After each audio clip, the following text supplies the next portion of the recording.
Please consider supporting Black Women United YEG for the protection and advancement of black women and girls in Alberta. You can learn more about them at bwunited.ca. They are always looking for donations and volunteers. So please, again, support Black Women United YEG for the protection and advancement of black women and girls in Alberta. Again, that website is bwunited.ca.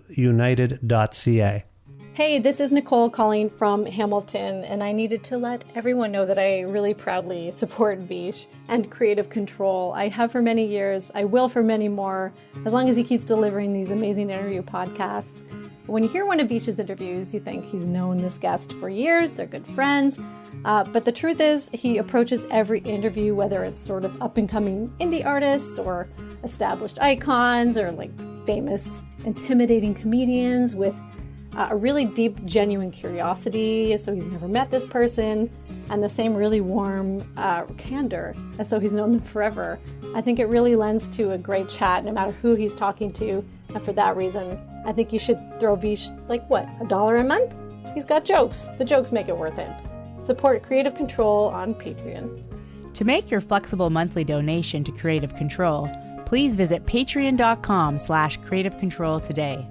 I'm Vish's wife, and remember, when you name a dog Janet or Timothy, you are dragging humanity down just a little bit. All right, guys, we're going to bring up the headliner for tonight. The reason you're all here, the reason we're both here. Absolutely incredible. You've seen the Chris Gethard show. You followed his career for his entire life. I'm not going to hold it any longer. Doing all New Jersey jokes just for you. New Jersey, give me all the energy you got right now for the one, the only, Chris Gethard!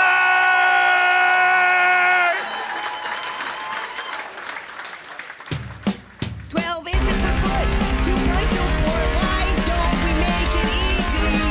The English system of measurement must be laid to history. Chris Gethard is a very gifted and empathetic comedian based in the state of New Jersey.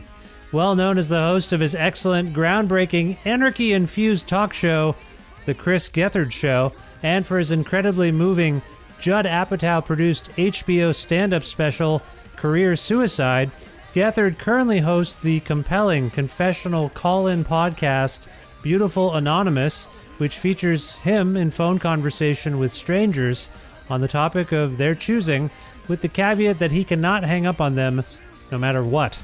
Chris and I connected recently for a nice conversation about the Canadian sense of humor and cultural regionalism, our connection to David Letterman, comedy, punk, and the Philadelphia songwriter and singer Adam and His Package, whose song, Lord, It's Hard to Be Happy When You're Not Using the Metric System, is playing in the background right now as I'm speaking to you. We talked about how podcasting is teaching all of us to listen more, a scoop about his next comedy special, future plans, and much, much more. A part of the Entertainment One network with the support of listeners like you who follow and subscribe to this podcast and spread the word about it and make flexible monthly donations at patreon.com/Creative Control and Massey Hall's concert film series live at masseyhall.com, where you can stream dozens of 30-minute films for free, including performances by past podcast guests like Shad, plus in-kind support from Pizza Trocadero, The Bookshelf, and Planet Bean Coffee in Guelph, and Granddad's Donuts in Hamilton. This is the 575th episode of Creative Control, featuring the very funny and very nice Chris Gethard, with your host, me, Vish Khanna.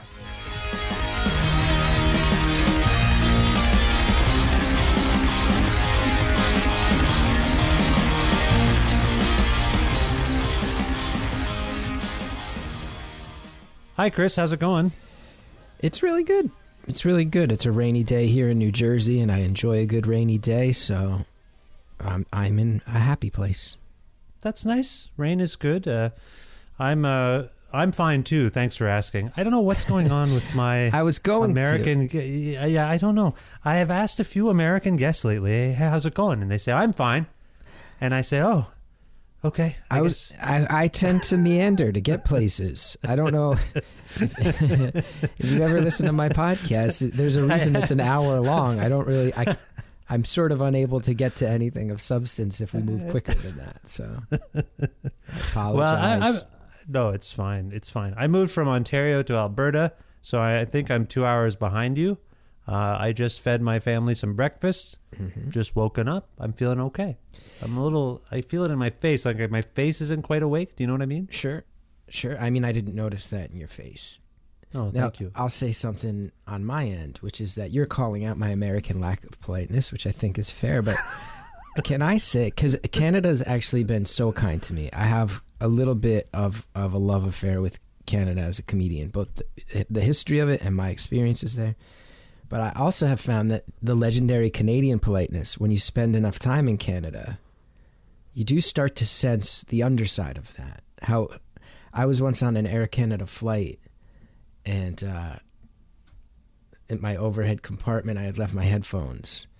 So I stood up before the flight was taxiing, and I opened the thing, and one of the flight attendants walked over to me and kept going, "Thank you, sir. Thank you, sir. Thank you, sir." And I was just going like, "You're welcome." I didn't really know what was going on. And then I realized she was yelling at me for standing, that this was past the point. And I realized that, in Canada, you can actually use the phrase "thank you" to mean like, "Hey, cut the shit, buddy." I don't think that's a thing we tend to do, but there is, within all politeness, there's entitlement and and passive aggressiveness. I would agree. That's what it was. There was passive. Yeah. That's what it was. It wasn't outright aggression, but there was a sense of her saying thank you, and then I realized, this is actually meant to shame me. This is, and as someone who was raised Catholic, I do have a very good detector of passive aggression. So, do you feel like because we're so polite and we think so highly of ourselves, we have a penchant for sarcasm? Do you feel like we are, in your estimation, in your travels, would you say Canadians, maybe the British, are perhaps more sarcastic than Americans? How would you compare the sarcasm levels of these? I say British and Canadian because we're very related. You know, they used to own us. Yes. I feel like they still kind of do. They still, yeah, right. They used to own you too. That's right. You're a little more tangled up in it still. Still, yeah. They're on our money. It's confusing, but yeah. Would you say we're more sarcastic than Americans? Are very blunt. No time for sarcasm. We're just going to cut right to the chase and tell you how we feel. America, if you look at America, we can be honest at this point. America should be broken up like Europe, right? It's about 6 different countries. And I think it depends where you are. Like, I think the Midwest has a reputation for earnestness. And I think the West Coast would have a little bit of a cliche for being like a little bit more laid back, philosophical, hippie-ish maybe. I do think where I'm from in the Northeast, you have some kind of you have the archetypes of like the Brooklyn ball buster, the Bostonians have that. So I think there is a little bit more of maybe a stereotype for some sarcasticness up in the area where I'm from. And I have found that, I'm from North Jersey, have spent a ton of time living in New York City, and there's definitely a little bit of people will put the screws to you with that stuff. Sure. So yeah. It's all spread out. Okay, so it's not necessarily it's not our Canadian-American border that is separating the sarcasm and the humor. It's you're saying it's very region-specific throughout the I think so. United States. That's fascinating. I mean, your country, from our observation, and I'll speak on behalf of the rest of the world, does seem pretty disconnected, more so than ever right now. Very disparate. It is wild. It is wild. Yeah. I mean, in college, I was an American Studies major, which is kind of what it sounds like. It's kind of a combination of history and literature and blends together into cultural studies. I'll be full disclosure and say the reason I signed up for it was that I found out it was the easiest major to attain at Rutgers University. There were actually some scams you could kind of pull to get through easier. And what were some of the scams? Sorry to interrupt. I'm just curious. What were some of the scams you could pull? I was very depressed in college, as many young people I think fall into in that age, and I wanted to drop out. I realized in conversations with my parents that would actually probably kill them, especially my father, who is a hardworking man who has been dedicated to education. He got a PhD right before he retired, and he just kept hustling and kept working and educating himself. So wow. I had taken some American history classes because I'm a history buff. And then I had found some American studies classes that were very interesting, really interesting topics and sort of stuff that didn't feel so academic. And I was enjoying those. And then I found out that these American history classes counted towards your American studies major, but that did not remove them from the ability to count towards an American history minor. So I was able to take 6 classes and attain my minor, and all 6 classes also counted towards my major. Oh. So this freed up a ton of room in my college schedule for classes that I think, pardon my French, I'm not sure if we're allowed to curse on your podcast. It's a podcast. You can curse. My schedule was loaded with bullshit. Yeah. Just by my senior year, I also took, I would take 1 or 2 summer classes each year. And the goal there was to just remove as much workload from the fall and spring as I could. So I look back on that, and that was one of the only smart choices I made in that era of my life, was realizing I am terrifically depressed to the point where I am in trouble. Yeah. And what I need to do is remove some of the tension and stress and work from this so that I can get through. And it was really, I think, one of the only smart things that I accomplished in my early 20s was that scam. It sounds like a scam, but it also sounds a bit pragmatic, a little practical. My son the other day, I have 2 children, and my son the other day at the dinner table was like trying to divvy up what he wanted to eat on his plate. And we were like, well, you got to eat all of that stuff. You can't just eat some of it. And I said, when I was in school, Levon, my son's name's Levon. I didn't just call him Levon. That would be weird. I say, Levon, when I was in university, what I did was I took all the classes I didn't really want to, like the classes I had to take, I got rid of them right away. First couple of years, I just took everything they made me take so that it was done. And then I kind of coasted for the rest of my degree. And I don't even know what I was thinking. I'm not normally like that, but I wanted to get rid of all the stuff I didn't really want so that I could just enjoy the dessert, I guess, is to complete the analogy. So is that maybe what you were? I appreciate that you were depressed, and I'm glad you're on the other side of that mostly now, as far as I know. But yes, I've wrangled it. You've wrangled it, yes. So is that maybe something going on with you too? Like, if you think about it in life, are you a procrastinator, or do you try to get rid of all the onerous stuff you don't really want to really do? You just do it so it's done, and then you move on with your life. Is that you? Yeah, I would say so historically. I mean, like everybody, I have stretches of procrastination and laziness, but I am also someone that when I have a to-do list of the unenjoyable things, one of my favorite things is to plow through that back to back to back to back. And it has also served me pretty well as a creative person, because when I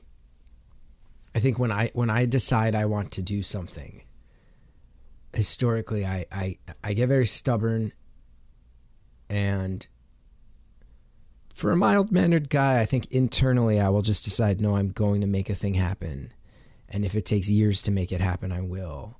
And one of the things I've come to learn in that process is that if you can dot every I and cross every T yourself and just have everything as airtight on your end as you can, then it allows you to frame conversations a lot more on your own terms. If you have an idea and you find yourself with an opportunity to present it to a person who might be able to fund it or make it happen, if it's hazy, that's on you. If you're able to say, here's a firm outline for it, that's, a little bit more undeniable. Yeah. If you're able to say, here's the actual script that I love, even more undeniable. And for me, historically, I think a lot of my best ideas are things that people would say were unlikely. And what I did over and over again with my favorite stuff I've made is I just went and made it and kind of chipped away at it and learned what it should be, what it wanted to be. So by the time people actually got serious and realized, oh, this guy took this unlikely thing, but it has a fan base, it's managing to catch a following, I've been very lucky because it's always been my attitude, the one you described, some version of it. And what's happened to me is that I will often make things that even when people have given me money to give them, it's almost begrudgingly. Like they're still a little bit confused by the product, but they'll go, people clearly are liking it. And I think that was true for, I think the big three things in my career have been my podcast, my HBO special, and my old TV show. And all three of them have that in common, where people said no to it many times and or told me it was not a good idea to dedicate my time to it. And those are the three things that I think I've enjoyed the most and that people responded to the most. And anything I've done that was more traditional generally has not gone anywhere. So I don't know how exactly I got into that. It was some combination of hard work and luck, but yeah, I've managed to get there. Yeah. It does sound like your parents had a work ethic that just in terms of genealogy, like this must have been passed on to you. But I also feel like me, and forgive me if this is wrong, but I feel like me, your spirit animal, if you will, is probably David Letterman. Is that fair? Like, is he obsessed? It's some combination of David Letterman and Andy Kaufman. And as a Northeasterner, I know that there's historically been some moral objections there that I 100% agree with. Howard Stern is in the mix. Just me too.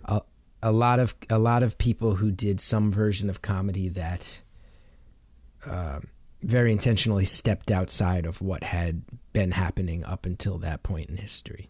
Well, it's funny, like the Stern thing is funny to me because as a Canadian, growing up here, we didn't have the Howard Stern show. There was a point near the turn of this century where a Toronto rock station got the licensing to make the Howard Stern morning show part of their programming, but that's the first we ever heard it. But I knew Howard so well from his talk show appearances that when Private Parts, his book, came out, I went to the library and I got it and I read the whole thing in a day.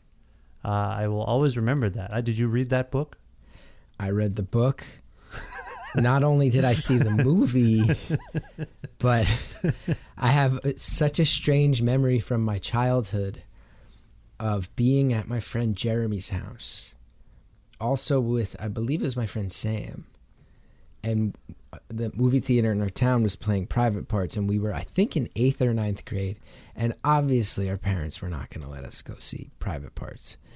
And what we did was Jeremy was like, let's just ride bikes there. And it was far from where he lived to the movie theater.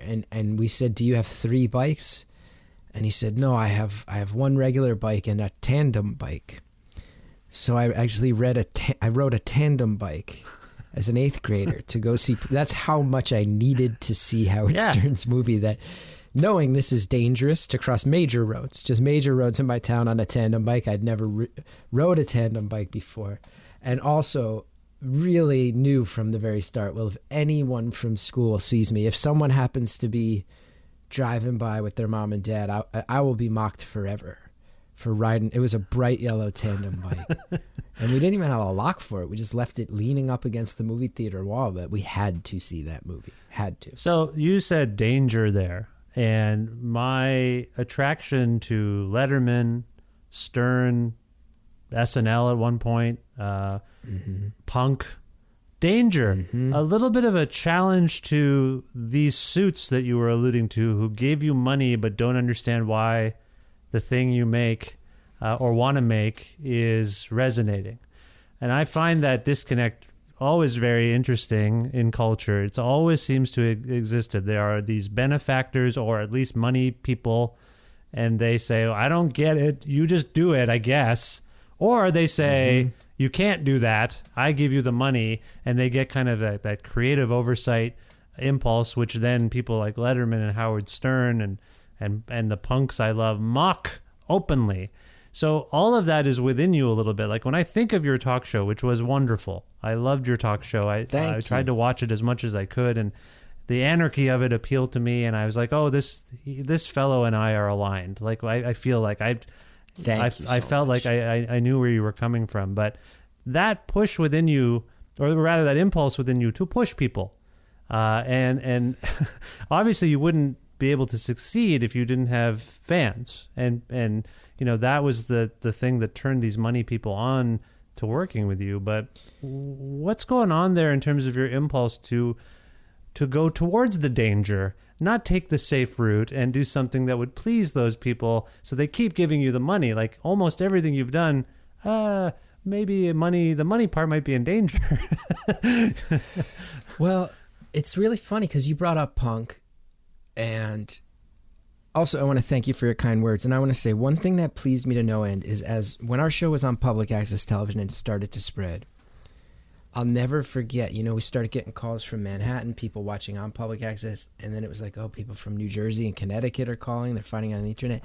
And I remember when we started getting fans in Canada, and it meant a lot to me. And I have found, as someone who's making jokes about Canada before, I will say Canadian fans understood what I was going for much more across the board than there were, Americans like to be, I've never totally understood the American impulse of I need to express anger at the things I don't like.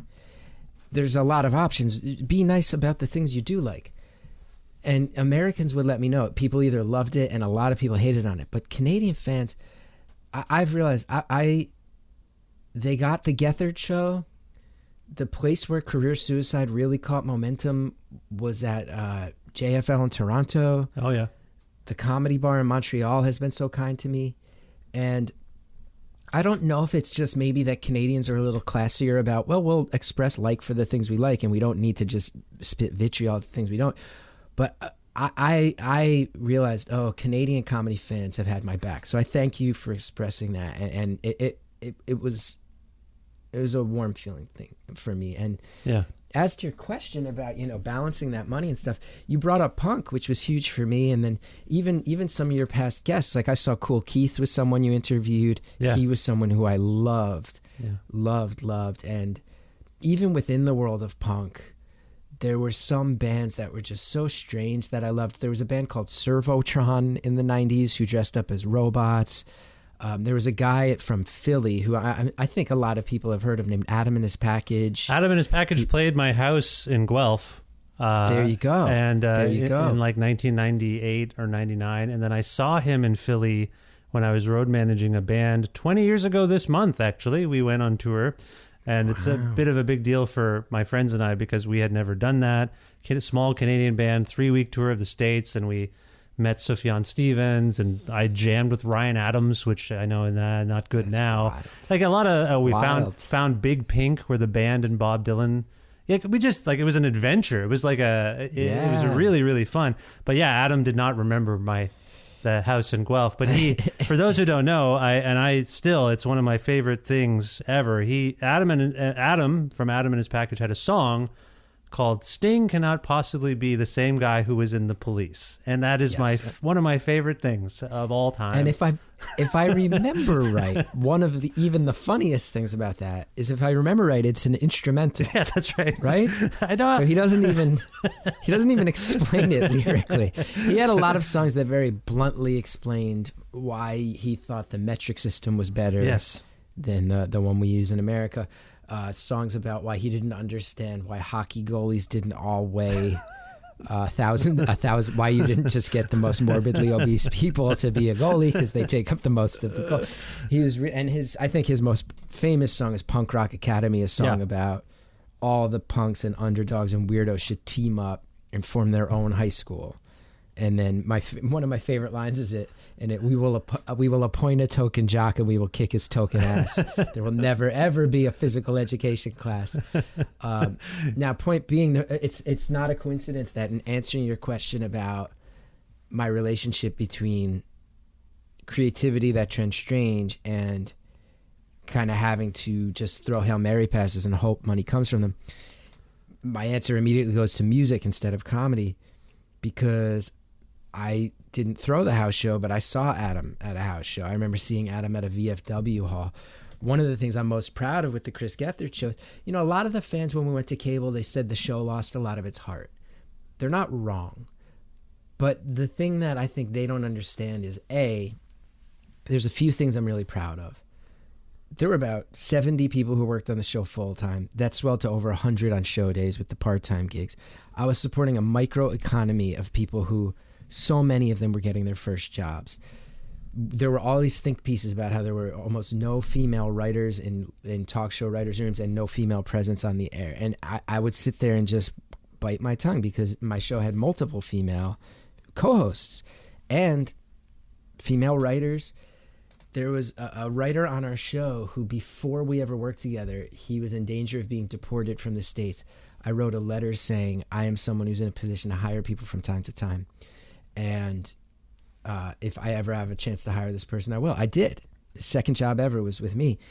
Point being, punk teaches you to prioritize ethics and integrity over money anyway. So when the money came in, to me, my instinct, and I'm no hero, I'm not trying to pat myself on the back too hard, I'm answering a question, which is money. Yes, it provides me breathing room, and yes, it provides me some financial stability I haven't had before. It also provides an opportunity for me to continue to do things in the way I view as the right way. And that to me just goes back to the punk artists who played house shows because the real venues, quote unquote, didn't want to deal with them. That goes back to Ian MacKaye, and you do all ages shows. Fugazi, what was it, $5 or $10 that they never charged more, and they were a huge indie band. It was used to be $6 was the kind of line. Yeah, that's right. Yeah, so for me, when money came into it, it was an opportunity to do things the right way. So it broke my heart that the pressure from networks often did mean that you could feel a tightness to the creativity that had not existed before. But one thing that I'm there is some sense of victory in that. Actually, a lot of the episodes people now point to as their favorites are ones that were from the cable years, not the public access. I don't even know if people realize that they're doing that. They'll go, oh, I loved that dumpster episode. I'm like, well, that was on cable. That wasn't on the public access days. And then just another small thing I'll add that's a little bit of an aside because we looped it to music. One of the things I'm most proud of with the cable show is they fought us so hard on the idea of having musical guests. Our public access run, the musical guests, not only were a huge part of it, they helped us survive. Comedy fans actually kind of bailed on the show in the early days, and we were putting bands on that were underground, and their fans kept there for watching and then sticking with the show. And when we got to cable and we could finally offer people money to play, I got Adam and his package on TV, and I think it was 2018. He hadn't played a show in years. I got the Ergs to reunite. I forget if they had played one reunion show or if they reunited on my show. That's one of the most important bands on my life. Now, Mikey was our house band's drummer, so it was a little bit easier for us. But they were pretty intent at that point on not playing. They played. I got Cool Keith on TV. I'm sure Cool Keith has been on TV a number of times, but I do think it's fair to say, and I have the utmost respect for Keith, a lot of love for him, and we've developed, not a huge personal relationship, but we will message each other from time to time. To bring him in front of a comedy audience that maybe wasn't around during the Dr. Octagon heyday, the Black Elvis heyday, to bring him in front of an audience of kids that were millennials that I would say are probably more punk or indie rock kids than hip hop guys, and say, hey, no, like, this is a guy you'll love. Look into his past. He did things the way we do it in a totally different scene. Yeah, you could probably argue that he's one of a handful of hip hop's true punk weirdos. Absolutely. If you want to think about what punk means non-musically. Yeah.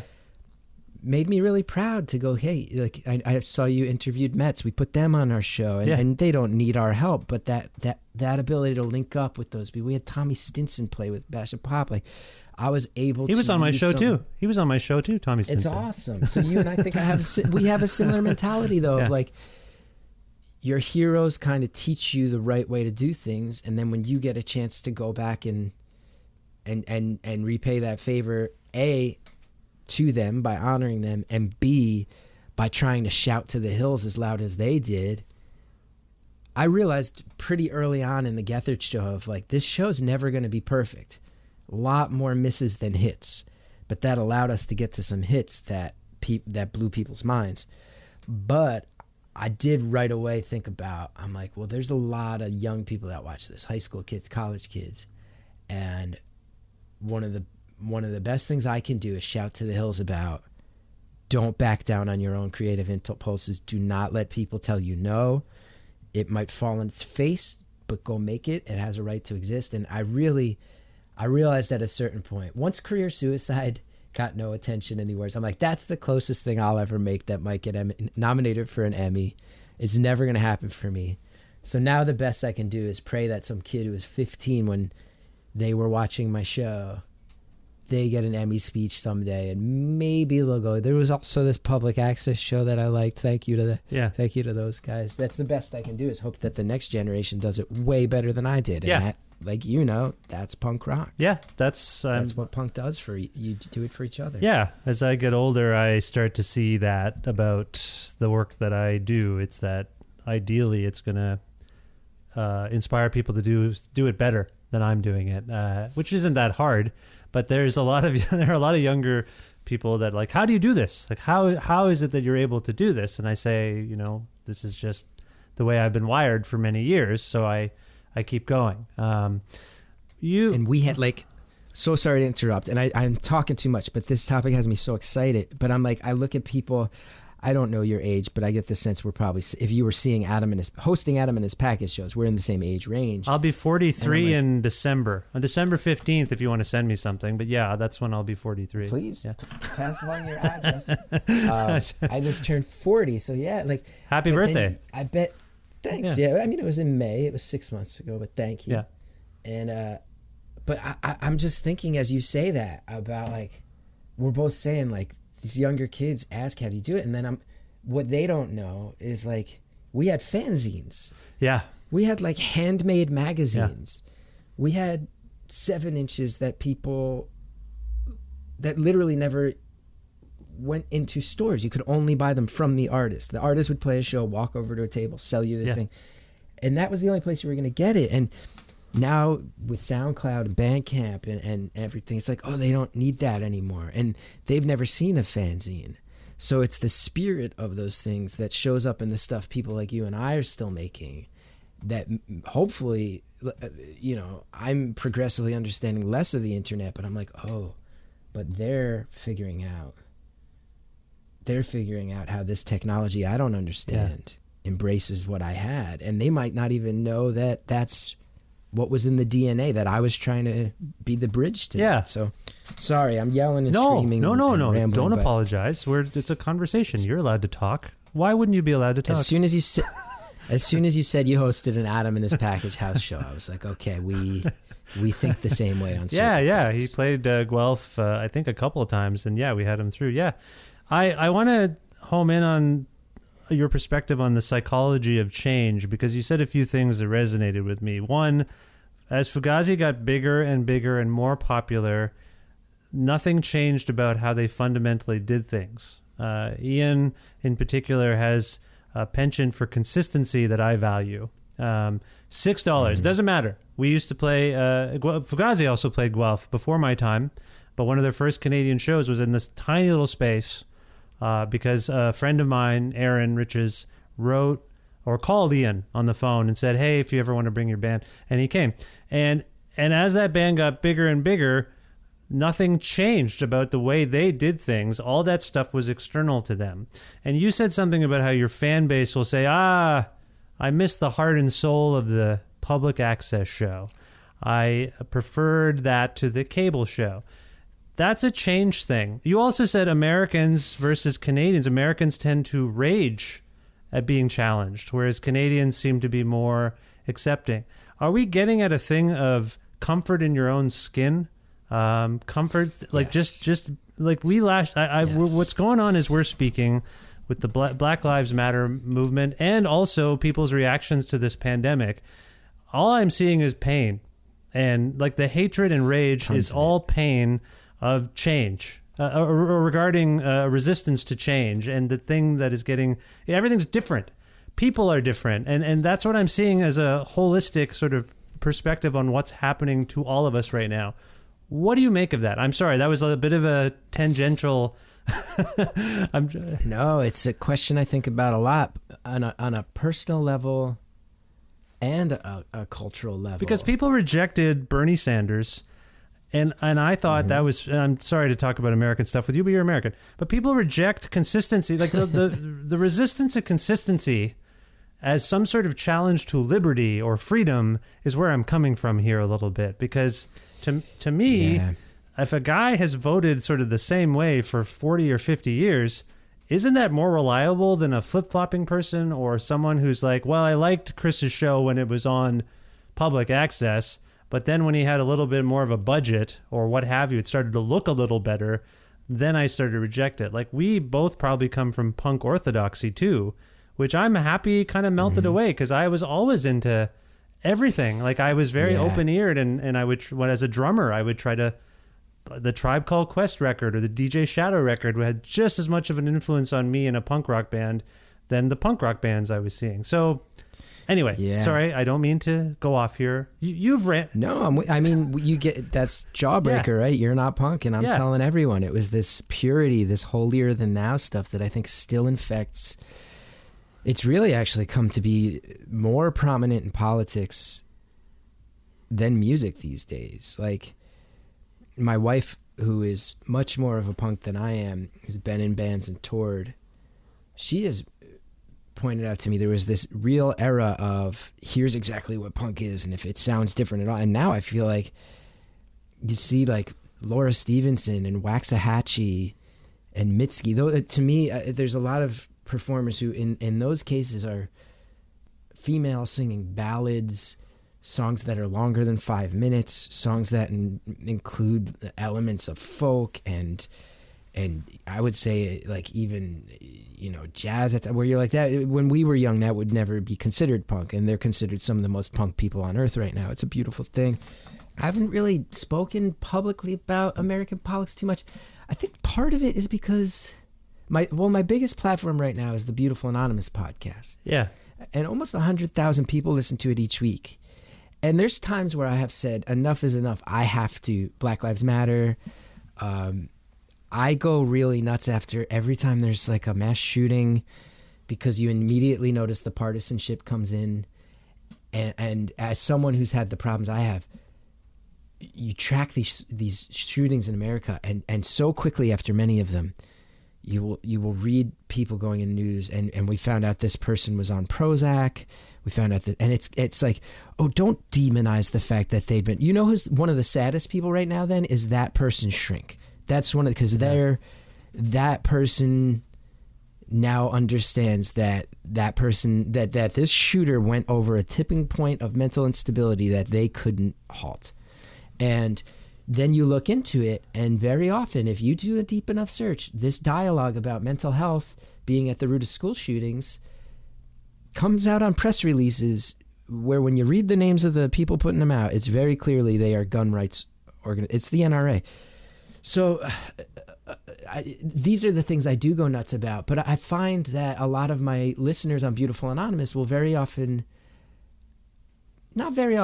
more and more lately, there's people who are appreciating political mobilization. That's good. But I do feel like as someone who's hosting it, and the whole premise of that show is you call up and I'm not going to judge you. I often feel like I do have to remain impartial. And then sometimes I feel guilty about that. And there's times I've ranted and raved about George Floyd and certain things where I just go, I can't hold back my opinions. But I think about the news I grew up with. In the American news, there used to be actual laws that said you had to be fair and balanced. That wasn't just a catchphrase for a network that I think is the least fair and balanced of all. Those restrictions were removed. After 9/11, there were multiple news stations that were 24 hours and have a constant crawl at the bottom. If you look at how often American news stations have the word breaking news at the bottom of their screen, and then there's headlines rolling, none of those headlines are breaking news. No, there was one on MSNBC the other day that said, I was watching it, and it said, breaking news, the Reverend Al Sharpton releases new book. and it was an interview with Al Sharpton, that's great. But I was like, that's not really breaking news. It's not. And again, it really changed at 9/11 with that. At the end of the day, if you have 24 hours of content to fill, I refuse to believe that 24 hours can be filled with impartial news. Well, I mean, so what you need to do then is replace it with entertainment or opinion, and all that stuff starts to take over. And that breaking news bullshit at the bottom of the screen is all about getting people to go, wait, what? And it's to give them that adrenaline rush of they're missing something that they need to know about, or that they should be scared of, or they need to react to. And it's led to, like you said, this hate and this fear. And I've had this, we're talking about, I don't even know if it's been a week since they revealed a plot to kidnap the governor of Michigan by a bunch of militia guys. And you sit here and you go, well, are we legitimately entering a point as Americans where we need to start coming up with a strategy to split this nation up peacefully? Because if not, people are going to get killed. The joke about there being, rumblings of civil. We've talked about civil unrest a lot over the last few months, last year in particular, but we are entering civil war territory now. When you have a cohort of white dudes in Michigan forming a domestic terrorist organization, I wouldn't even call them a militia at this point, Chris. That's bad. And then when you have your leader not really admonishing them, but attacking the potential victim, I mean, I don't really, it happens on the show organically, I think. It must not be organically. I'm the host of the show. I like to talk about politics. And my understanding of them and media manipulation. I mean, I talked about personal pain being maybe one of the reasons why people are lashing out the way they are. But the other, you said fair and balanced, which Fox News co-opted as a slogan. And I know this because I've read all of Al Franken's books, for example. Mm-hmm. And his scrutiny in the 90s and the turn of this century about what they were actually doing. The projection right now, I've never seen the likes of this form of projection, where your government, if they say someone is doing something, they're doing it. And Fox saying we're fair and balanced, to me, in retrospect, is a troll. So it's like, absolutely. So there's all this trolling and projection constantly. Everything is chicanery and hijinks, and you're like, what is happening? The media manipulation. Everything is politicized. Everything is polarized. I don't know. You're right. I don't see another way out of this, except for potentially, in your country's case, maybe splitting up. And that's scary too. Like, what do you make of that as someone who lives in America? The notion that maybe the Republicans should have half and the conservatives should have half and the progressives should have the other. What do you make of that? Do you actually think that is viable? Like, even if that were to occur somehow, there was a civil war and your country split up, would those two sides get along? Would you just constantly be at battle? How would that work? Well, I mean, it's really tough, right? The first thing I want to say is, I've been saying I don't really talk about politics, and I want to let you know that I actually really appreciate the ability to go off, because, like I said, my biggest platform right now is one where I actually feel a responsibility to make it about the other people. So sometimes I bite my tongue, and sometimes I wonder if that's a good thing. So I appreciate. But you own that too. You own it. Like when I was listening to the Orgy Dome episode recently from your podcast, and for those who haven't heard it, basically, Chris, you had been bad-mouthing the Burning Man festival. Is this correct? Well, now I wouldn't say bad-mouthing, but I'll say I'm a comedian, and there's just so many easy jokes. Fish jokes in a barrel, Burning Man. Yeah, absolutely. Oh, my God. Yeah. And body paint, rolling around naked in a desert with body paint. But I've never been. And I actually I have a lot of people. My wife has actually tapped into an artistic community that really loves it, and she has friends who have been married there. So I know I'm talking shit about a thing that is beautiful, which, again, actually probably loops back to the old habits of like punk cynicism. If it's some not orthodoxy, my thing, then we have to hate it. Yes, exactly. You talk about this in the episode, that as a punk, for whatever reason, we were wired. I think it's because some of those early songs were really anti-hippie. Deadhead and whatever else. But I fundamentally, the first music I ever heard was by the Beatles as a 6-year-old kid, and that's still you can't see them, but like I have way too many Beatles box sets. Like the Beatles are important to me, and the music, like Fugazi to me are the Beatles. Like that I got to see and experience, and their output and their cultural impact is just as significant for me. But yeah, it's a weird thing. It's funny because it's like we hated the punks, and then you get a little older. You hated the hippies, and you learn your history a little. The hippies rather, but it's like, and then you start to realize once you actually get a broader view of the world, you're like, oh, the hippies were the punks, and then I sit there and wonder. I'm like, I wonder if the hippies talked shit about the Beat generation. Absolutely, writers. I wonder if they hated the Beats because that's who they were. It's a generational. It's a generational separation that leads to, I think, a misplaced rage towards your own, towards the cloth you were cut from. Like, it's actually funny.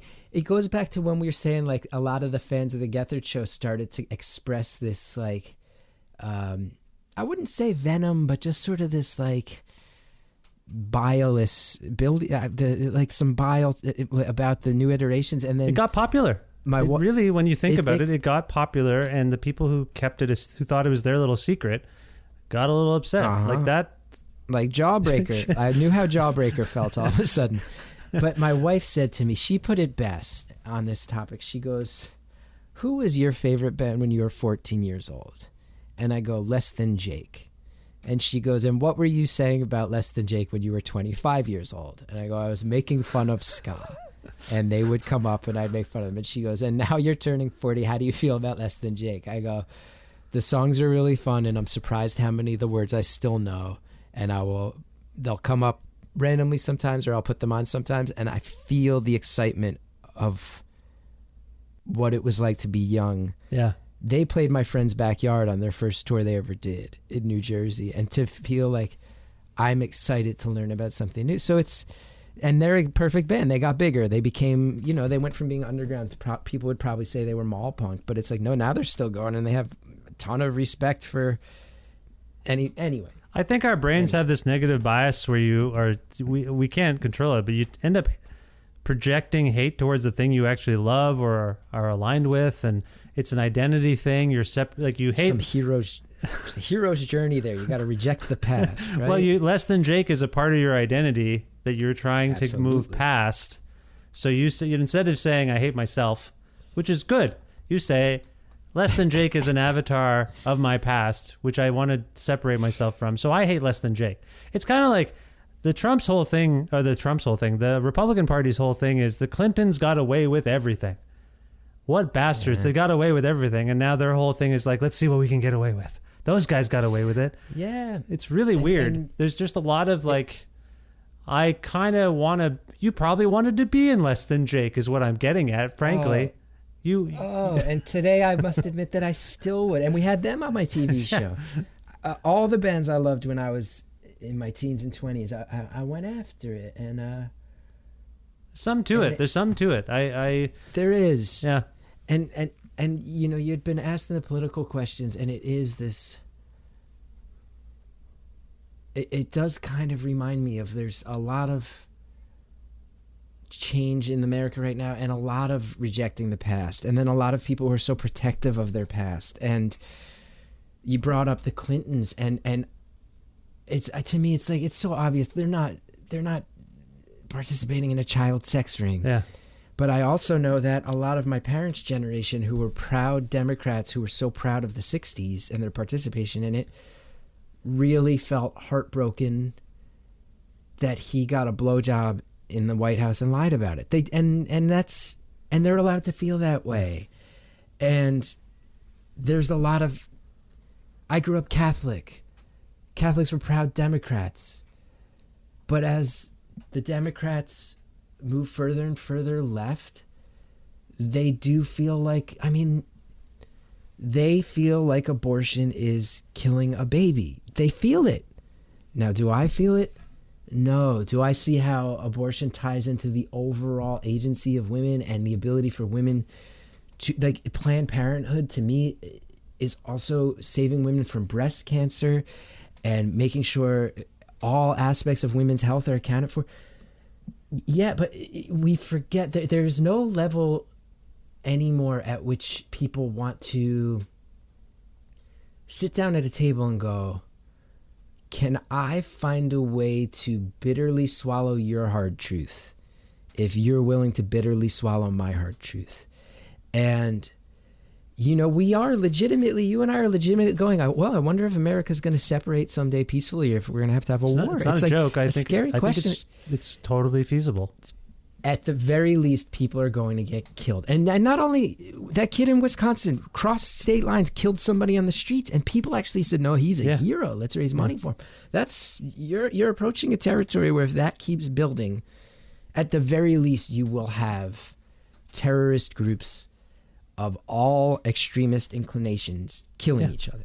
There's no way that can't, if we keep validating it, it builds to a thing where you get back to, and again, some people view them as heroes, some people view them as villains, but you get the Weather Underground bombings, you get the Michigan militia back. And you had mentioned before, they're not militias, terrorist groups. I feel like ever since Timothy McVeigh bombed Oklahoma City, militia is a bad word. Well, yeah, it is. It is. And I mean, you know, it means terrorist now. And so I don't know if we could separate, but here's what I will say. And a lot of this is rooted, I'm actually part of a generation. It's very weird because, again, the American Studies major in me it really does get interested in this stuff. There's Gen X, there's Millennials, and then there's Xennials, which is this little subgroup in the middle. Yeah. You can look this up. Yeah. And they're kind of the people, like I had an older brother who's firmly Gen X. He's 2.5 years older than me. He grew up without the internet. I started going on BBS systems when I was in 7th and 8th grade, and by high school, I was there at the birth of the internet, when not only was I a teenager who had the internet in my life, but teenagers were actually some of the people figuring it out quickest and defining what it would be. I grew up with that. Like, I feel like one of the things is, like, Xennials are the people who grew up playing Oregon Trail on an Apple IIe, right? Who then had, you know, by the time I graduated college, I was on a T1 line. Mm-hmm. My brother wasn't. He had graduated before. You know, it's this thing. Yeah. Like, I had, like I said, I remember Apple computers that ran off of cassette tapes. I also know that I had Napster by the end of my experience. I had both. And I think that perspective allows me to see a little bit, especially as someone who grew up pretty, you know, middle class towards the lower end of middle class. There are working class people who are very scared because their industries are going away. I look at the coal miners in Pennsylvania, and you know, you have one party going, coal can't exist anymore. That's scary. And people go, well, that's a brutal industry. Why would anyone want to even be a coal miner? And there's a few reasons. A, go watch the documentary Harlan County, USA. Yeah. These are people who fought hard for their dignity. And it's rooted in the fact that they went into these mines. And they had the corporate stooges literally firing guns at them to try to get them to shut up. Literally killing people. And they fought hard. And it's their identity. And then on top of it, that's one of the jobs where you didn't need a college degree to be able to have a decent house and maybe an above ground pool in the backyard and maybe put your kid through college when you didn't get to. There's dignity there that they don't see they don't see how we're going to get to the other side of this industry. It's their dignity. It's their dignity. But it's also their heritage. Like exactly. Often it's passed down from families. My grandfather worked in a coal mine. My father worked in a coal mine. But within that sentiment, I would say, Chris, resistance to change. You're actually violating our heritage. Our family traditions are under attack, and that's what they're going for. Even though the second half of we can't use coal anymore is we're going to create a new industry that is better for the whole planet. And what the subtext of that is, there will be jobs. You're just and that's what I think that's what the Democratic Party has not. And a point that I keep circling around is that my progressive friends are going to hate that I'm going to say this, but I would say that I'm I certainly have friends who are more radical than I am, but I mean, I'm a New York City artist. Certainly I'm deeply into liberal politics, but the progressives say there's nothing to get excited about with Joe Biden. And I will say maybe it's because of this little micro generation I fall in. Maybe it's because I did grow up a little bit lower middle class. I think there is one thing to get very excited about with Joe Biden, which is I think he's going to be a bridge that helps the older generation accept this change. I think he is the first politician I've heard who's loudly shouting, hey guys, like this green energy is going to get us a ton of jobs. And I think Hillary Clinton, one of the fatal mistakes she made was Trump's supporters are deplorables. When you're telling someone, hey, your mining job's going to go away, hey, your steelworking job's going to go away, and actually the fact that you're really scared and pissed off actually makes you deplorable, we have to admit at the end of the day, it wasn't just a political mistake. It's kind of a mean thing to say to people who are hurting and people who don't know what their kids are going to do because they don't have the option to do what they did. And like you said, their grandparents did. So it's mean. And I think Joe Biden is probably the first person going, guys, we're going to get you jobs that are safer and that have a longer shelf life and that will survive the next few generations. I never understand why the Democratic Party doesn't go, hey, we're going to pour a ton of money into infrastructure. We're going to build a better rail network that's going to match what Japan and Europe have. And guess who we need to build that rail system is the steel workers and the coal miners, the people who know how to work that hard. Yeah. We're going to get you jobs that are safer and longer lasting, that are still proud union jobs. Not just, hey, your industry's going away. Sorry.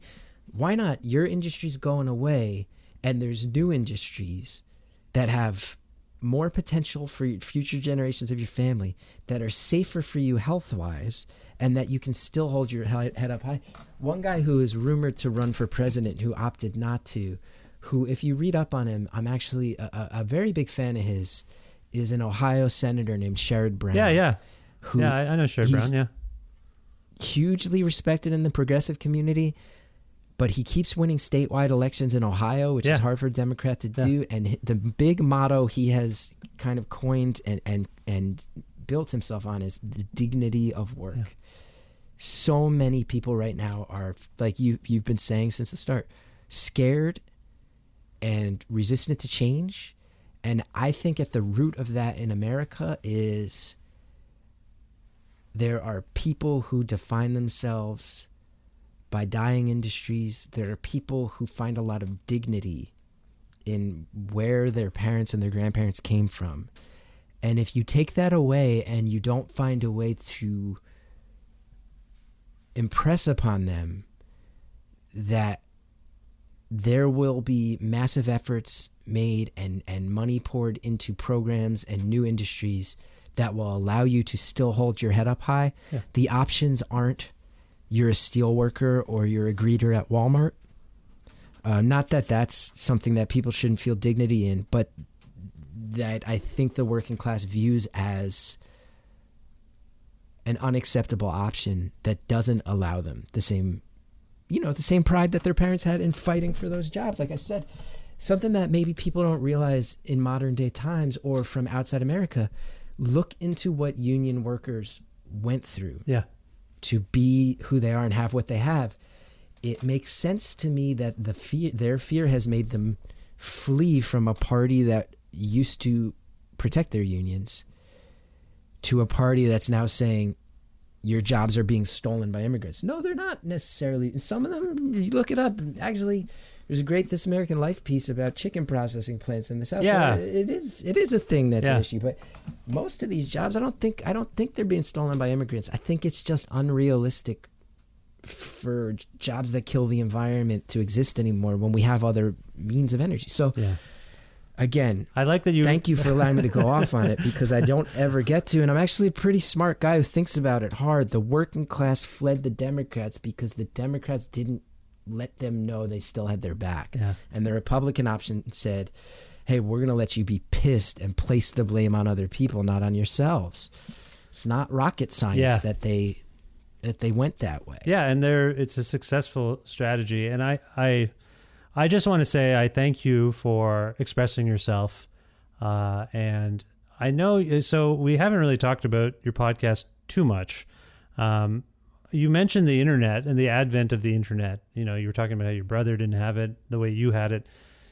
You've called your podcast Beautiful Anonymous, and I just I want to home in on the anonymous part, because in the internet world, we're all pretty anonymous. Even if we put our names to stuff, we're kind of these floating avatars, and people think they know you, but they don't. Or you have a fake name. You go off on people, you yell at people, you leave bad Yelp reviews, and your name is something 69 or whatever, you know? So were you kind of tapping into that notion of anonymity in our current landscape when you call? I know the concept of the show is no judgment, no names on some level, but is that what you were kind of tapping into? Like, we're all a little anonymous right now. Well, it's a really great question that I haven't thought much about. Because I would actually say that I've rallied pretty hard in my career against venomous commenters. I think a lot of the political problems in America, when it comes down to it, to just if I had to pin the blame on one person more than any other in my country, Mark Zuckerberg makes a ton of money making us all pissed off at each other. Yeah. And it's because we can go on a platform where, like you said, you're either semi-anonymous or you can even make a fake profile and you can go off. You can make a fake personality even. It might not, it just might be, you know. You can catfish people. Troll people and yeah. But then you see people where it's like, oh, I'll go in some group where nobody knows me. But then you actually see families going, you're my cousin and I never want to speak to you again because you've been saying such awful stuff. And you see families ripped apart by Facebook. You see it all the time. Yeah.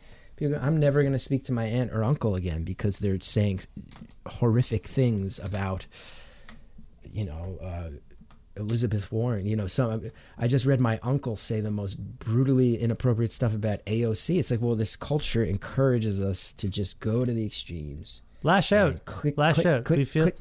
Yeah, everyone who feels they're not heard feels heard now, in a sense. They feel like, I used to have a thing where if I was upset about something or upset with someone, I would write a draft of an email. I wouldn't send them the email. I would write everything out, and then I would sit on it, and then I would, if I still felt compelled to send it, I would refine it so it was a little less like a journal entry or a diary entry, you know? And I've learned to send... Oh, sorry, go. No, I was just going to say, but now there's less of that filtration. I feel like people in their relative anonymity from the safety of their homes or with their phones, wherever they are, they lash out. They put their pain out there, and it comes out as rage. And it's a weird time for that. Like, everyone feels like that's what these platforms are for. It's not just to share a photo of my sandwich or to say I went to see this show or whatever. It's everything. And I feel like that's weird. Maybe it was the natural evolution of these things, that people would feel like they could lash out with them more than do anything else. And I just want to, if there's one message to be sent about this topic, I would just remind people, there are people making a ton of money off of getting you riled up and pissed off and making you more hateful than you really are. And with Beautiful Anonymous, I would actually argue, and maybe I am, maybe there's a part of me going, oh, there's this culture of anonymity. I can build an idea off it. But I would like to actually think that it follows the impulses I've always had of being really against that, and actually saying the anonymity here is a protective instinct for the caller, actually to maybe help you avoid that exact thing. Where if you say something that's unpopular or something that might be divisive, people don't know how to get to you to ruin your life about it, or to give you a bad day about it, or to yell at you about Twitter on it. Because I've endured those things. I've had those things. I've had people say mean things about me on the internet. I've had people flood me with stuff. It stresses you out. It fills you with anxiety. Yeah. So I kind of view myself and my job as going, and this is something I've believed about a lot of my work. I certainly believed about the Chris Gethard show, which is like, at the end of the day, if anybody gets in trouble for it, or anybody feels stupid about it, is going to be me. And like with the Gethard show, that took on the form of, there were a lot of young comedians that came on there and that was their first thing on TV. And it's like, well, if it goes great, you have a fantastic clip. Maybe you can go into manager or agent. If it goes really shitty, it's called The Chris Gethard Show. And the whole premise is, it's this show where everything's messed up all the time and it fails. Yeah. And Yeah. so it's like, if it sucks, blame me. And if it rules, go see if you can get somebody to take you seriously. Yeah, With leverage it. Yeah. Beautiful Anonymous, I think the same thing. Like, if someone hates what's said in an episode, they can only find me. And it's only on me to take responsibility for it because I created the platform. You are safe within the platform if you call my show. And I've actually found that, because I get to go on the road and sometimes I'll do Beautiful Anonymous tapings live, sometimes I'll do stand-up. Yeah. Most of the people who come to my shows at this point are Beautiful Anonymous fans. And we have a Facebook group for that podcast with 33,000 people. And I would actually say that at this point in history, you will not find a Facebook community full of more thoughtful, kinder people who are trying to be fair to each other. And when I meet these people after shows, they are universally kind, and they are universal in no other way. I was initially, as someone whose background was punk and who attracted a lot of kids with green hair and piercings and tattoos in my earlier work, the Beautiful Anonymous fan base has a big percentage of those people and an even bigger percentage of middle-aged female listeners who, I couldn't figure it out for such a long time. And then I'm realizing, my work has always been for people who feel kind of cast aside or unlistened to. And as I've grown up, I'm realizing, the people who I used to know how to speak to as cast aside and unlistened to were punk kids. And then I'm sitting here going, it's actually pretty simple. I can't figure this thing out. And I'm sitting here stressing, oh my God, is my fan base changing? Am I losing my coolness? Is it, what's going on? Am I over the hill? Am I done? And then I go, oh no, who feels more cast aside and unlistened to in American society in 2020 than a middle-aged woman? And now you see, and my show started in 2016, 4 years later, they're saying, who is the most major group that's going to sway this election back towards Democrats? It's suburban middle-aged women. So I'm like, my show was kind of 4 years ago, unknowingly a cultural predictor of like, middle-aged women like Chris Gethard now. And it turns out it wasn't, I certainly had changed in many ways, but it wasn't fundamentally rooted in how I changed. It was because, they don't necessarily know that the word punk describes them. But yeah, right now, if you want to describe punk as communities of people who feel unlistened to, getting together and going, why are you guys in charge? Why is this the way that it has to work?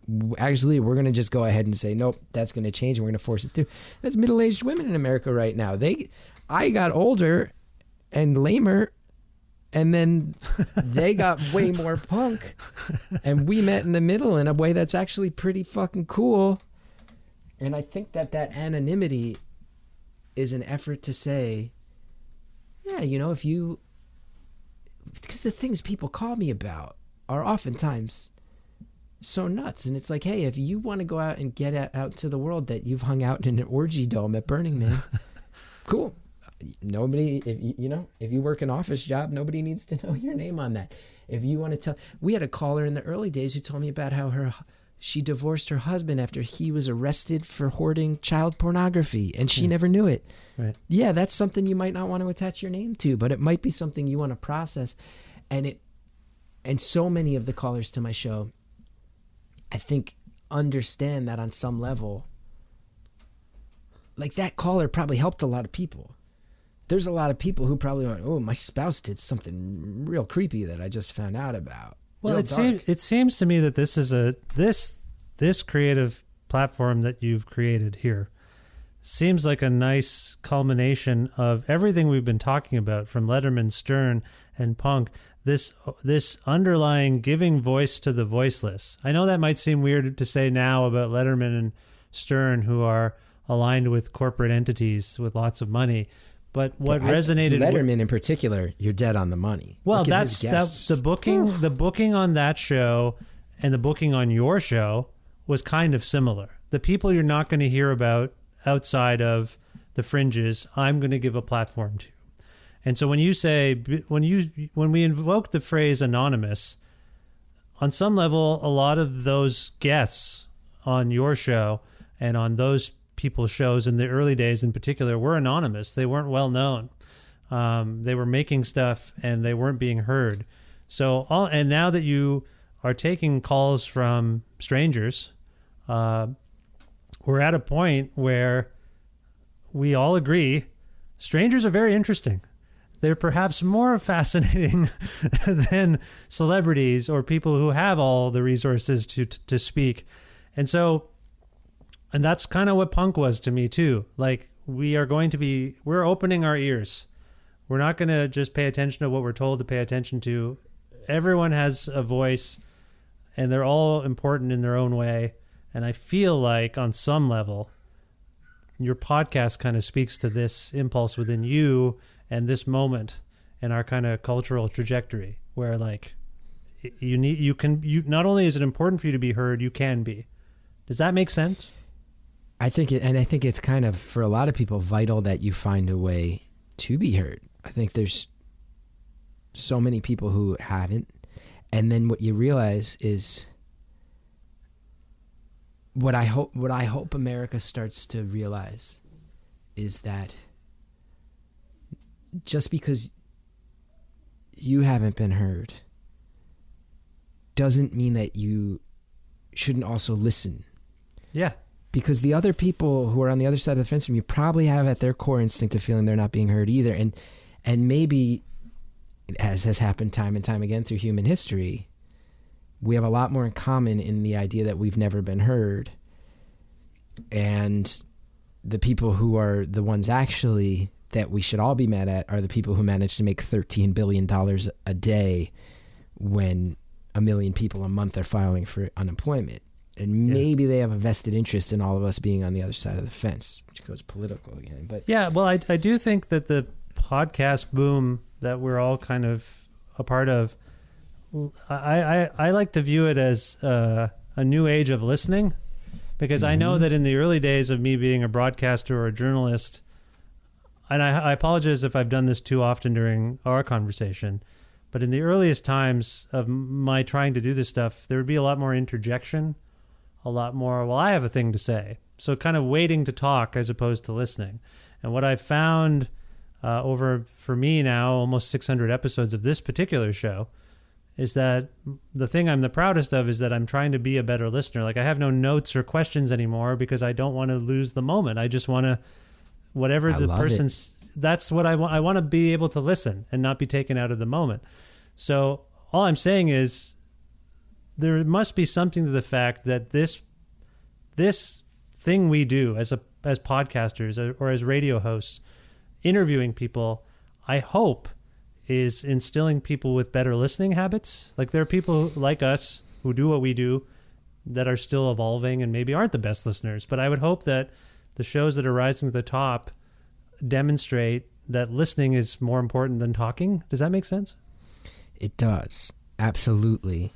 And I think you're right that podcasts, anytime there's a medium that springs to life, there's a handful of years where it's before it gets corporatized. And podcasting, we are entering that phase. Yeah. We are entering that phase. And it allows for democracy in that real sense. And I think you're right. And I think it might be sacrilege to some of the old school fans, but in many ways, I think Beautiful Anonymous is probably, I don't know. I don't know if I would say it's my favorite, but I think it might be the most important thing I've done in my career, because it is broader in a way that allows for more listening, and I'm really proud of that. And one of the things that gets me the most upset is that my podcasting company puts the bulk of your back catalog behind a paywall. Because with my show in particular, I try to tell them, like, I want this to be a thing where people can go, what were people worried about in February of 2017? Yeah, the timing, because the it's context. already kind of different. Yeah. It's already kind of different than what they're worried about in October of 2020. And I'm proud of that you can go listen to it. And, you know, I have a dear friend of mine who's a musician named Mal Blum, who actually on my first comedy album, we did a song together. And one of the things that Mal put out lyrically, I thought was just so simple and so true, was everybody's got something. And I think that's probably a more accurate name for Beautiful Anonymous. That's the kind of premise, is that everybody's got something. Yeah. And the fan base that has come to stick with the show, which is still almost 100,000 people an episode, even after all these years, which is so flattering to me and so mind-blowing to me. But I think all the listeners are this class of people who, like you say, are going, maybe we got to prioritize listening more than talking. And I've had moments that I'm really proud of where a few years ago we had our first call from a trans caller. And it was something where I took a deep breath and said, I might say a lot of things that are wrong. Yeah. But I want you to know I'm trying to learn. Yeah. And I thank you for being one of the people who might teach me. And I apologize if I hurt your feelings. And the person said, that means a lot. And then I never forgot, we had a listener who showed up in our Facebook group, who was someone who had contributed a lot and posted a lot. And there's, you know, a name I recognize. And if I remember right, he was from England, which is neither here nor there. But he started saying some things that he very clearly didn't realize were transphobic. But he was going, I've never heard someone from this,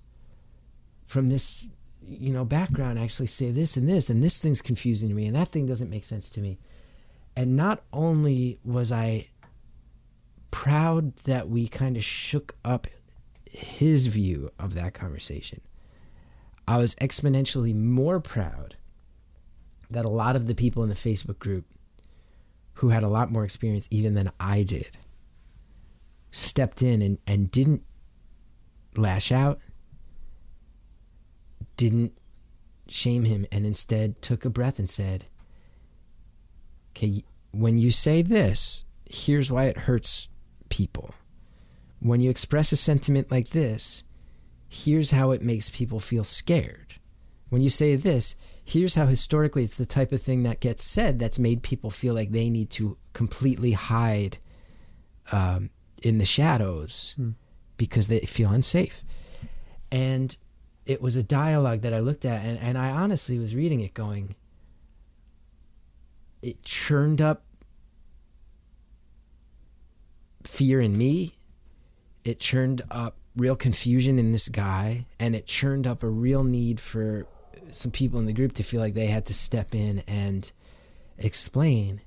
But every step of that process happened successfully. And it's why I'm so proud of Beautiful Anonymous, because I really feel like one of the things we've been talking about so much is that that's almost never happening successfully in dialogues in America anymore. And it hasn't for 4 years. Where successfully you can go, you're saying some stuff that's really feels wrong to me. Can we get from this point to a point that feels acceptable and positive while managing to never quite go past a point where you feel like you're in a crosshair? And I'm worried that right now I'm sounding like one of these people who's going like, man, screw cancel culture, because I'm not. I mean, it certainly has. It's a pendulum swing that has gone, you know, especially with like the Me Too movement. It's like, well, for hundreds of years, women have had no voice. So yeah, that pendulum's going to swing really hard in a direction if people are rapists. I don't have a problem with that. Yeah.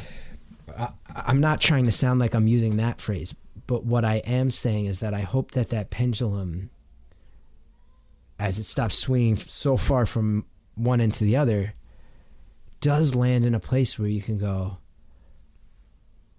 can you say something I don't like?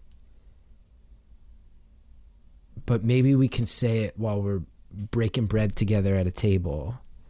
And by the end of that meal, we have either found a way to enlighten one another a little bit, find some understanding, or we can get up and say, hey, I'll pay the check. Let's walk away. You and I should never have a meal together again because we fundamentally disagree. And I can't respect the extreme you live on. To me, that feels like a place that at the very least isn't going to lead to governors getting kidnapped. Yeah. I'm not trying to tell my liberal progressive friends that we need to chill out. What I am saying is that there's no world in which extremism should hit a point where people are dying in the streets and getting kidnapped. And maybe those of us who, in my opinion, are on the side of things that are the more enlightened need to extend that enlightenment towards welcoming people back in if those people have it within them.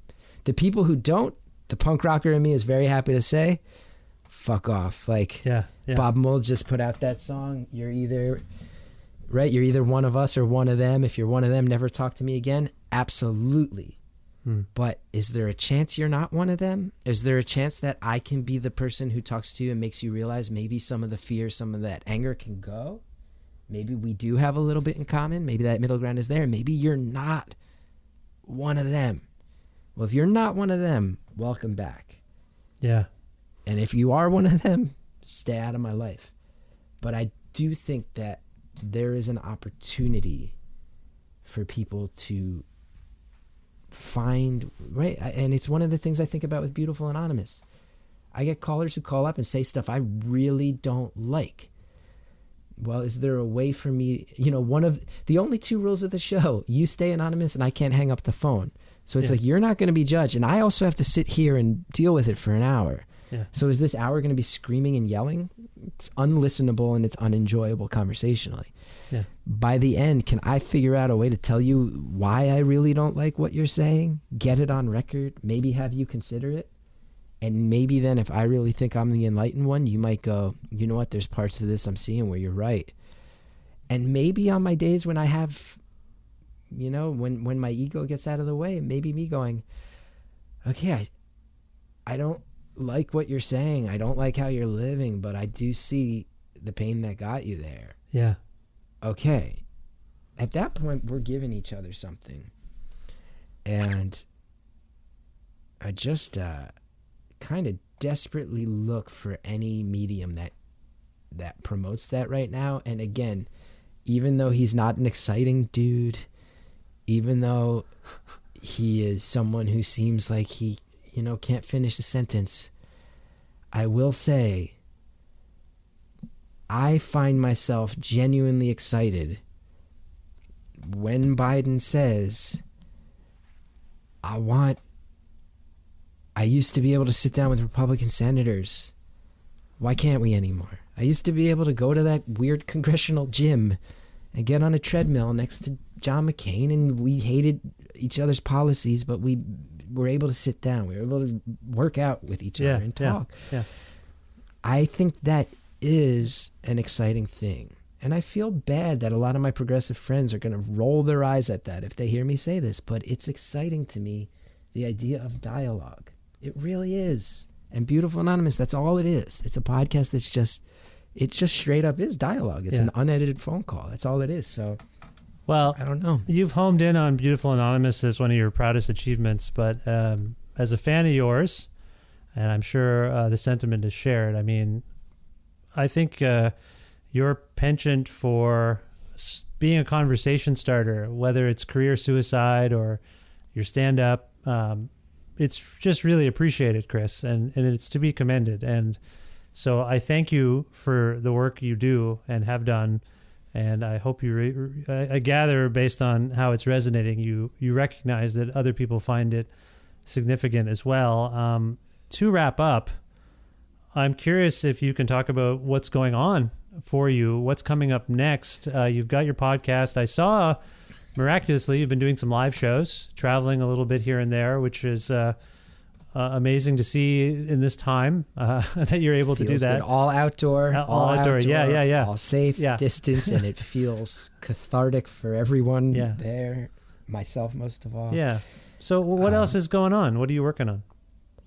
Well, first, let me just say thank you for your kind words. It means a lot. You're welcome. As far as what I'm working on next, welcome to the existential panic of my life the past 2 years. The Gethard Show was my thing. It was not only a creative project named after me, it really was, I think, an actual accurate artistic representation of who I have felt like for most of my life, and now it's canceled. And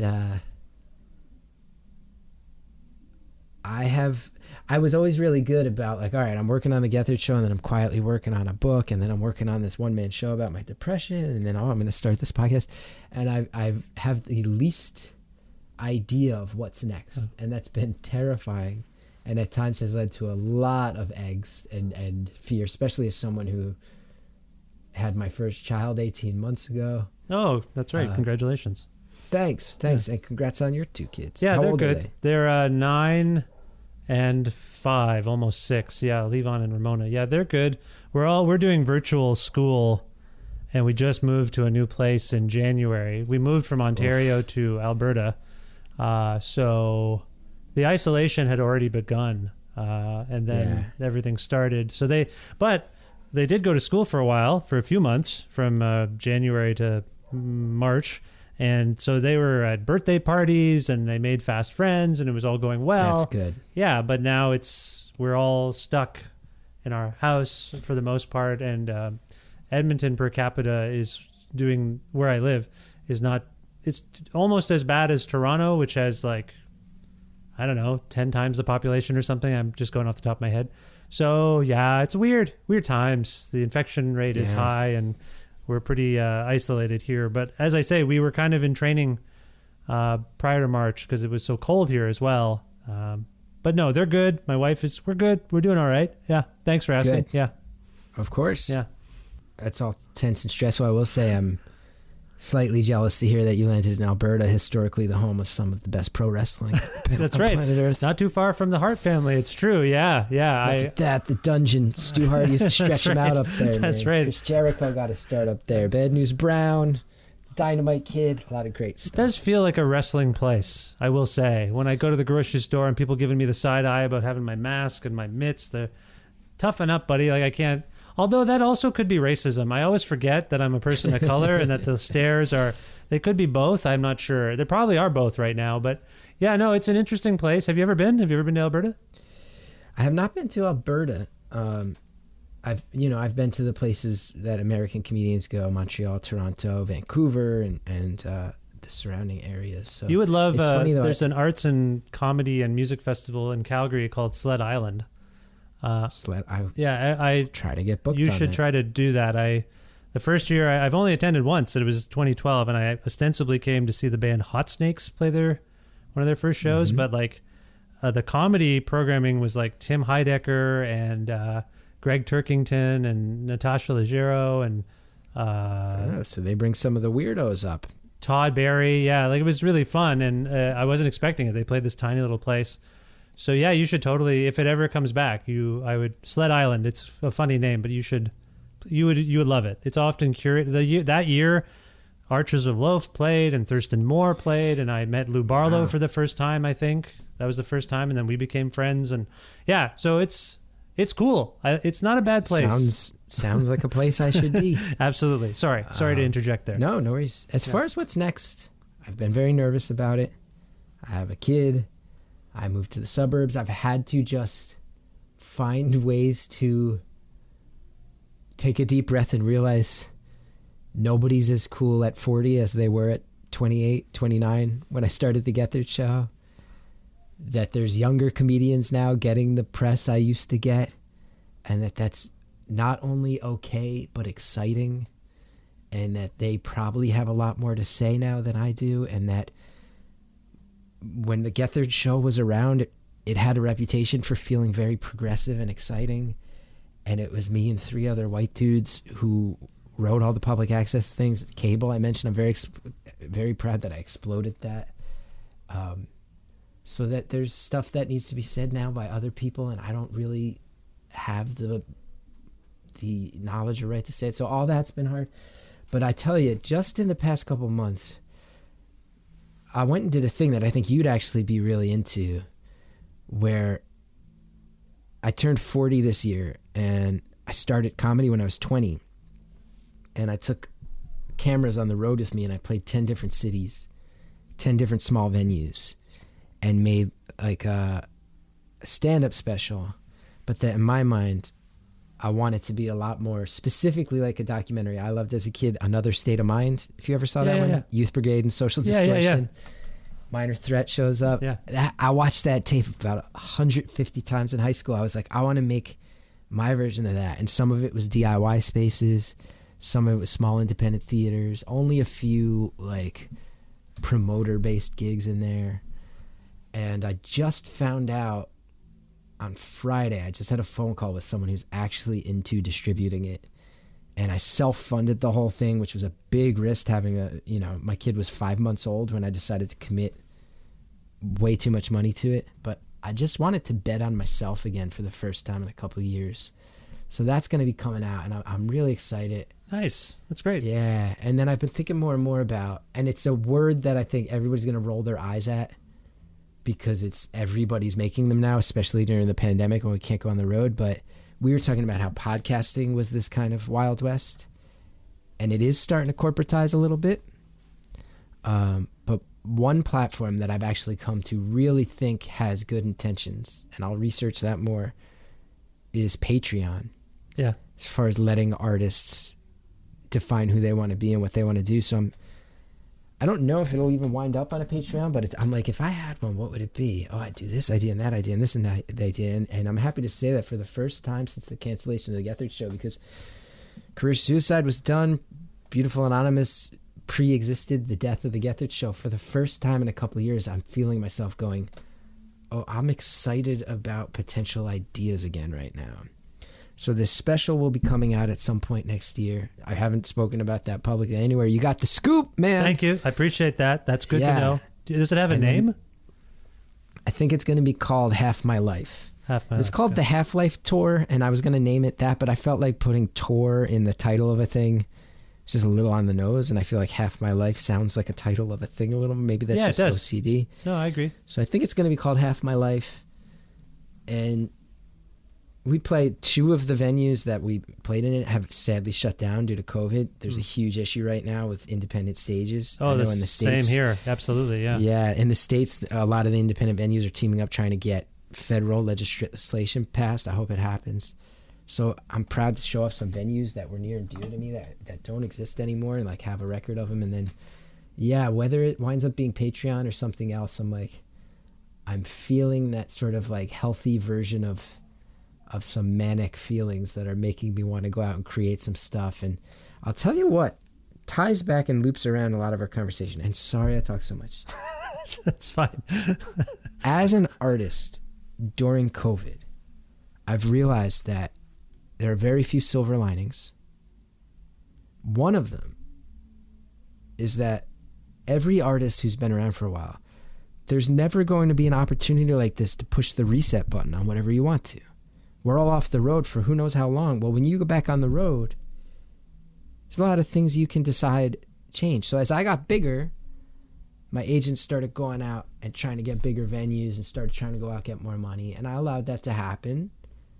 I had a kid.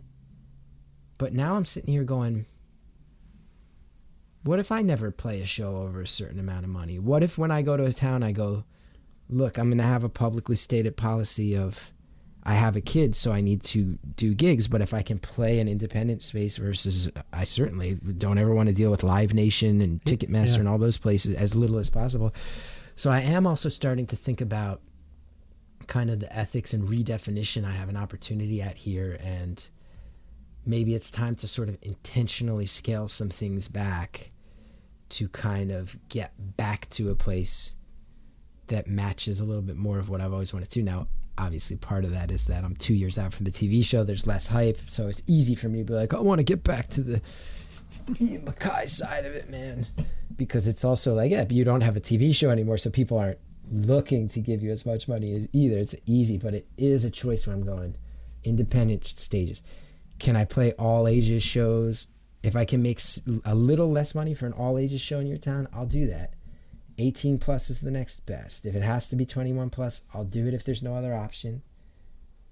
But I'm starting to think about all those things again. And one name that hasn't come up, a guy who's a pretty dear friend of mine, who I think is kind of maybe the modern version of Ian, is Jeff Rosenstock, who, if you're familiar with his work, he's really shown me that you can kind of be someone in the underground who doesn't need to keep constantly expanding financially while trading in the right way to do it. And I think I lost sight of that a little bit too much, and I think it's time to get back to it. Well, that is all heartening and cool. That's great. It's great to hear you've got plans. It's hard to make plans during a pandemic, and it sucks. I do appreciate that a lot of people I'm still talking to made stuff before the pandemic, and it's just coming out now, and I hope that can continue, that people can keep making stuff or keep coming up with ideas. The suspension has given us a lot of time to reflect and come up with ideas, so hopefully at the other end of this, there's going to be this boom, this sort of, I don't want to say cultural renaissance or what have you, but like, yeah, I hope we're going to see this flood of creative output at the end, potentially. Yeah. That would be... And people are going to want to party. Yes. Like the people who like art and comedy and music are going to want to party. So we have a chance. That really is like something I'm trying to stress to friends of mine right now. It's like, you get to redefine yourself however you want. Yeah. You get to hit the ground running with an audience that maybe more than any other time in our lifetimes, or at least since like the CBGB's explosion, will be craving cool shit. Yeah. So let's go for it. And again, we're wrapping up. I want to apologize. I talk so much. No. So bad. Don't feel bad. Always, Why would you feel bad? Because I grew up Catholic, and that's what we do. Two podcast hosts are going to ramble. That's just the way it's going to work. I think that's just the way it is. I mean, you have things to say. I thought it was a nice conversation, and I did too. Good. Now, Chris, if you, just to get some plugs out of the way before we say goodbye, if you could direct people to learn more about you using their internet, where would you like to send them? Well, the main thing I would ask of people is check out Beautiful Anonymous. And if you like it, please subscribe or follow or whatever your platform allows, because you can speak to it. I wonder if you'd agree as a podcast. It really goes a long way right now to help podcasts survive, because people are in their cars less, people are home dealing with their kids more. So the numbers are all going down, which means that the people who actively subscribe, it's a simple thing you can do where not just my podcast, any podcast you love, including this one, it helps right now. So check that out. Yeah, I stress that a little bit. I've tried to stop stressing it as much because I realized that stressing it was stressing me out. Of course, yeah. Like I'll just clamoring for people to, I'm like, I do my best, and same. I like my guests, and my guests are cool, and it's still a tiny little thing in Canada, but at the same time, it seems to have some resonance.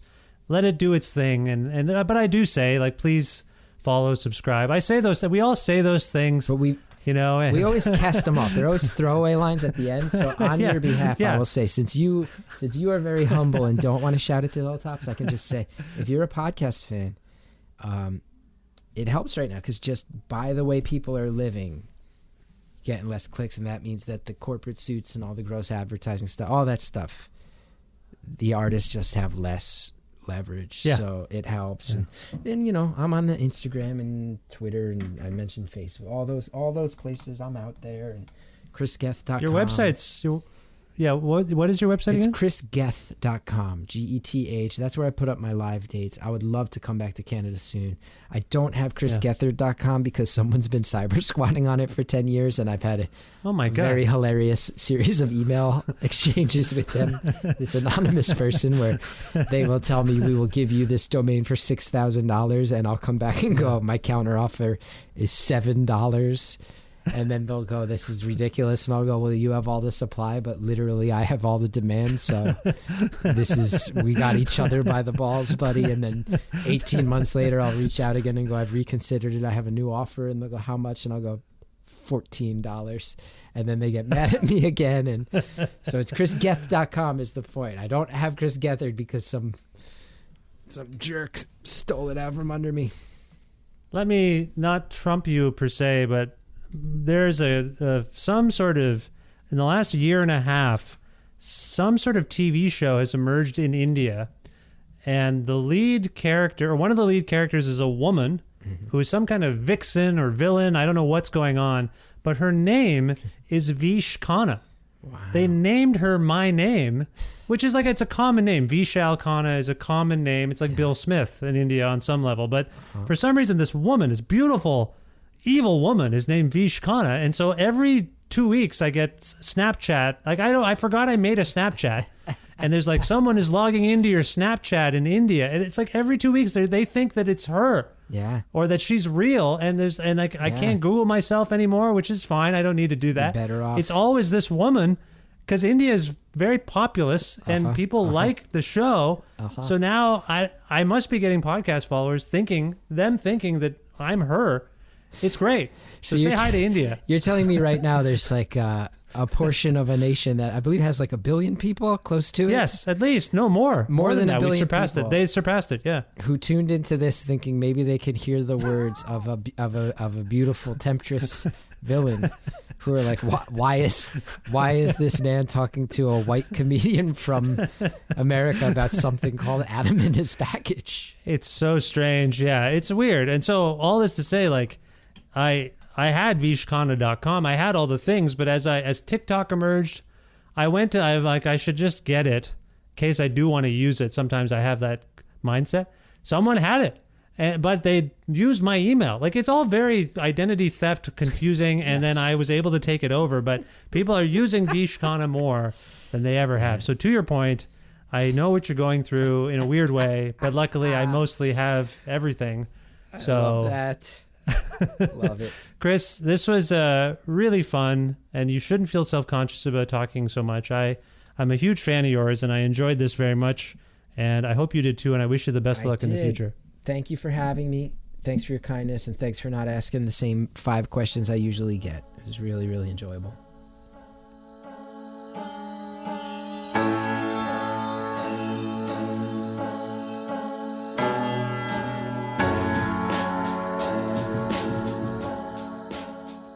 All right, I did it. Finally got Chris Gethard on the show. I've been trying for many years, and I'm glad we finally...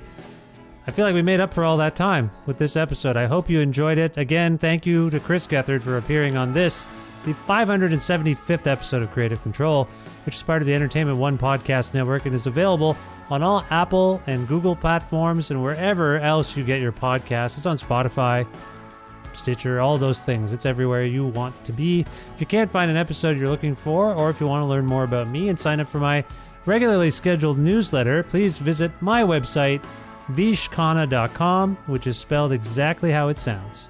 Also, you can like Creative Control on Facebook, follow the show on Twitter at VishCreative, or follow me directly at vishkhanna.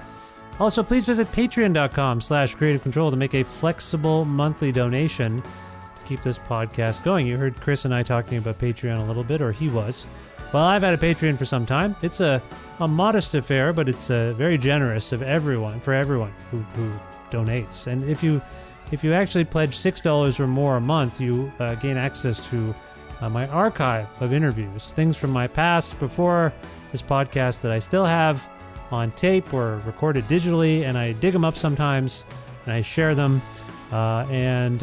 This is, as I'm speaking to you, it's October 2020.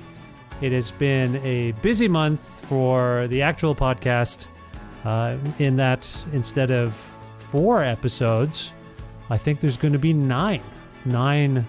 I try to do one a week, but it's been difficult lately. I've been trying to keep up with all the requests, and some great guests have been coming through, so I put out more than 2 a week, and then weirdly 1 week had 3. So anyway, all this to say, I haven't been hitting the archives as hard as I will starting next month, so hopefully you can bear with me on that, and you feel satiated by the extra content on the regular podcast feed. All this to say, I'm doing my best and would appreciate your support. Thanks to all of you who do support me on Patreon. Patreon.com/Creative Control. Thanks again to live@masseyhall.com, where you can watch beautifully captured concerts by great Canadian artists. They do the good work there. Live@masseyhall.com. Also, thanks to Pizza Trocadero, The Bookshelf, and Planet Bean Coffee in Guelph, and Granddad's Donuts in Hamilton for their in-kind support for this show. Thanks, as always, to my dear pal Jim Guthrie for loaning me some music for the program. And that is pretty much it. Oh, thank you. Thank you for listening to this episode with Chris, and for potentially recommending the podcast to your friends. I see those threads sometimes on the social media, like, hey, can anybody recommend a good podcast? And I wistfully look at it, and I'm like, somehow. Why? Anyway, I don't mean to sound thirsty here, but if you can, I am actually physically thirsty. I need a drink. If you can recommend the show to your friends or subscribe to it and keep up with it, that would be great. But if not, carry on. You're doing well, I hope, and I will talk to you soon, I hope. Bye for now.